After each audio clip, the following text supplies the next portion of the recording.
Hello বন্ধুরা, তোমরা সবাই কেমন আছো?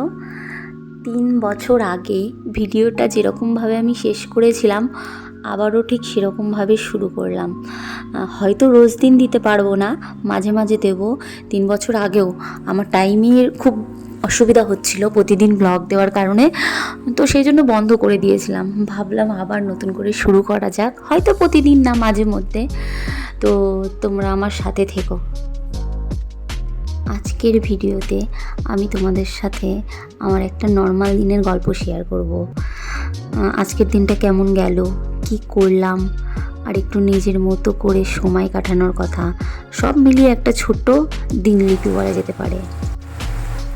আজকের সকালটা একটু তাড়াতাড়ি শুরু হয়েছে, কারণ আজকে বরের স্কুল ছিল, স্কুলে গেছে। তো ঘুম থেকে উঠে প্রথমেই রান্নাঘরে ঢুকতে হয়েছে। রান্নাঘরে চা বানানো, সকালের খাবার তৈরি করা, রুটি, ডিম সিদ্ধ, ভাত, তরকারি, সব কিছু একসাথে ম্যানেজ করতে করতে কখন যে সময়টা কেটে যায় বুঝতেই পারি না।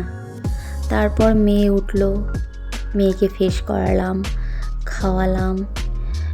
আজকে স্কুল ছিল না, যেহেতু সামনে ভোট আছে, তো এখন বাড়িতেই ক্লাস হচ্ছে। আর এগুলোই আমার দিনের সবচেয়ে গুরুত্বপূর্ণ অংশ। মাঝে মাঝে মনে হয় নিজের জন্য যেন সময়ই পাই না, কিন্তু আবার এই ছোট ছোট মুহূর্তগুলোই সব থেকে স্পেশাল। তারপরে তো ঘরের বিভিন্ন রকম কাজ থাকে, এটা সেটা ওটা।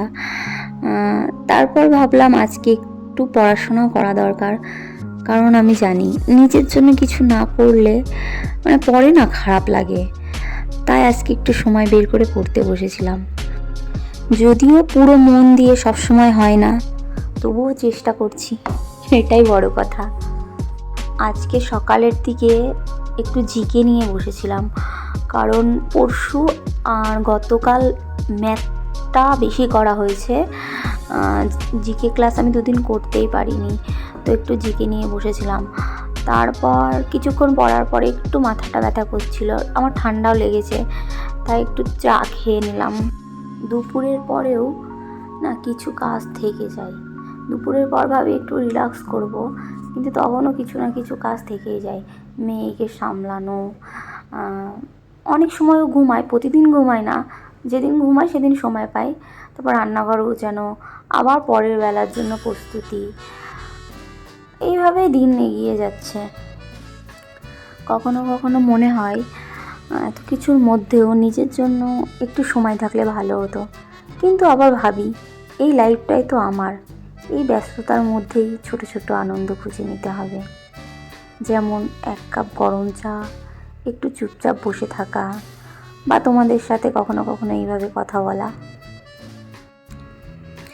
তো স্নান টান, পুজো, খাওয়া দাওয়া সব কিছু মোটামুটি শেষ করে এখন একটু নিজের জন্য সময় বের করেছি।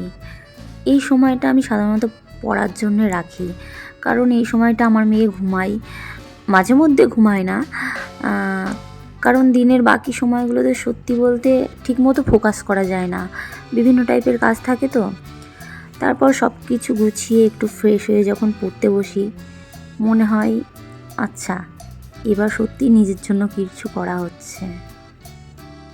আজকেও তাই একটু শান্ত হয়ে বসেছি, বইটা খুলেছি। শুরুতে একটু কষ্ট হয় মন বসাতে, এটা আমার সবসময় হয়, কিন্তু একবার যখন ঢুকে যায় তখন আর খারাপ লাগে না।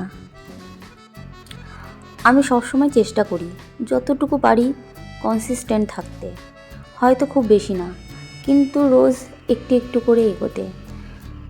কারণ আমি জানি একদিনে সব কিছু হয় না, কিন্তু প্রতিদিনের এই ছোট ছোট স্টেপগুলোই শেষে বড় কিছু হয়ে যায়। এখন চারপাশটা একটু শান্ত, এই সময়টা আমার খুব ভালো লাগে পড়ার জন্য।